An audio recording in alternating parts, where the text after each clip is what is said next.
Saya sempat kaget juga sih waktu dikirimin teman potongan tweetnya Anissa Pohan, istri Agus Harimurti, anak Susilo Bambang Yudhoyono yang mantan presiden.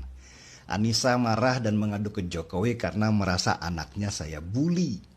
Saya ingat-ingat lagi di mana saya pernah bully anak mereka ya. Oh, ternyata itu berkaitan dengan tweet saya yang menyoroti berita surat terbuka Putri Agus Harimurti yang meminta Jokowi untuk lockdown. Ya saya jelas ketawa lah, padahal di situ saya nggak sedang membuli seorang anak. Meskipun saya juga heran, kok bisa ya anak usia 12 tahun paham tentang konsep lockdown. Yang saya paham, sejak awal Demokrat adalah partai yang mendukung lockdown di saat Jokowi sedang mencari cara bagaimana agar masalah wabah juga tidak mengganggu perekonomian negara. Dan itu disampaikan langsung oleh Agus Harimurti sebagai Ketua Umum Partai Demokrat yang baru. Bahkan sebelumnya SBY yang mantan presiden dan pendiri Partai Demokrat sudah sibuk dengan narasi supaya Indonesia lockdown, mengikuti jejak banyak negara yang sudah melakukan hal yang sama seperti Singapura dan India. Meski akhirnya suara SBY pun berusaha lebih lembut dengan mendukung kebijakan Jokowi tidak melakukan lockdown di negeri ini. Biasalah SBY, dia bisa aja main di dua kaki. Tapi sikap Partai Demokrat masih jelas tetap menyuarakan lockdown. Ingat pada waktu awal heboh virus di Indonesia, Wali Kota Tegal memberlakukan lockdown kota sepihak tanpa berkoordinasi dengan pusat. Dia menutup jalan-jalan di Kota Tegal dengan beton untuk menghalangi kendaraan keluar masuk. Tentu saja ini membuat kerjaan pusat menjadi lebih rumit dalam penanganan wabah karena ada pemerintah daerah yang berjalan sendiri-sendiri. Dan siapa pengusung wali kota Tegal pada waktu pilkada lalu? Partai Demokrat.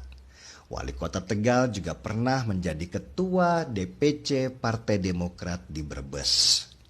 Di Malang juga sempat sama, ada seruan lockdown dari wali kota Malang. Meski akhirnya diralat karena menurut wali kota Malang, lockdown adalah urusan presiden. Dan di partai mana wali kota Malang berada? Demokrat lagi. Begitu juga seruan awal Gubernur Papua yang ketua Demokrat. Awalnya sibuk menyerukan lockdown meski akhirnya belakangan hari diralat. Jadi kita akhirnya bisa menyimpulkan kalau narasi lockdown itu tidak bekerja secara acak, tetapi dibangun lewat kendaraan partai dan dieksekusi oleh pemerintah daerah yang berada dalam satu kendaraan.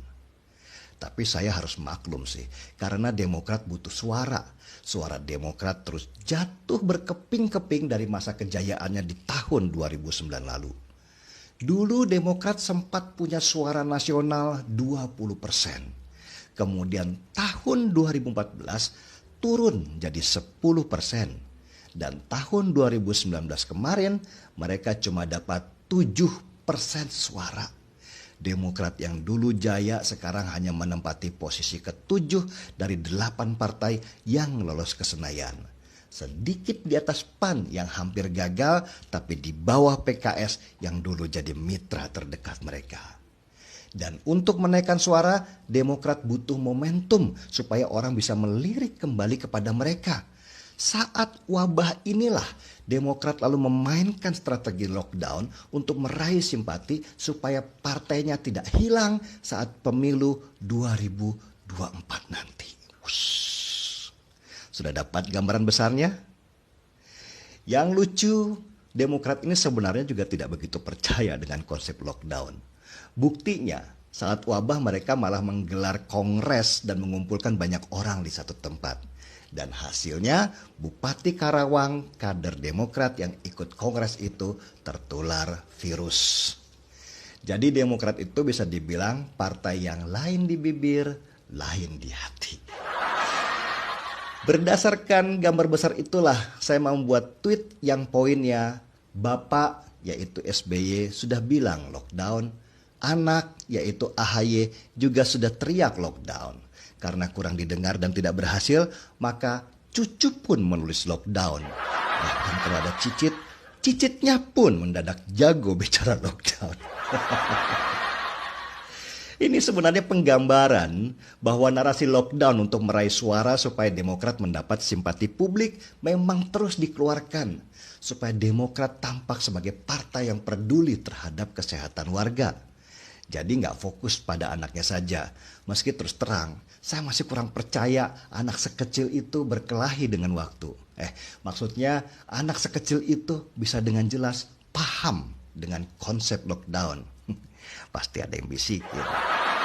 Cuma Anissa Pohan sebagai ibu kadung baper, merasa si anak kesayangan diserang. Anissa memang tidak paham politik, jadi wajar dia bereaksi sesuai naluri. Meski saya juga bingung ngapain dia ngadu ke Jokowi. Anissa Pohan, mending jangan main Twitter deh kalau masih baper. Twitter itu ganas, apalagi keluargamu keluarga politik. Sindiran, ejekan, bulian, biasa di situ. Di sana tarung bebas, bukan media sosial khusus masak-memasak. Lebih baik fokus jadi ibu rumah tangga saja. Jauhi media sosial, apalagi bawa anak ke dalam pusaran politik. Percayalah, kamu gak akan kuat.